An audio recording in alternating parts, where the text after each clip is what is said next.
السلام عليكم. الله يجازيكم بخير. اللي كيعرف شي جمعية ولا شي حد اللي كيتكلّف هكا بهاد الحيوانات اللي كيكونوا في الزنقة، الله يحفظكم، هادي موجودة في سيدي حرازم.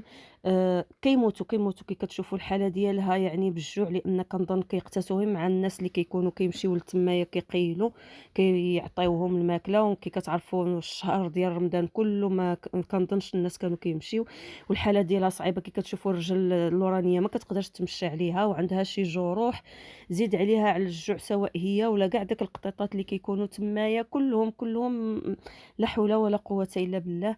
المهم هذه اللي بانت لي الحالة ديالها صعيبة بزاف. الله يحفظكم، اللي كيعرف شي جمعية ولا شي حد اللي يقدر غير يهزها ويديها عنده ديك السياج ولا ما عرفت شي حاجة هكايا اللي يهزوا فيهم يدوهم الطبيب ديال الحيوان اللي كاين في العوينة، يا ريت يعني اللي يتكلّف بها، لأن فعلًا الحالة ديالها كتقطّع في القلب كما الجوع كي كتشوفوا.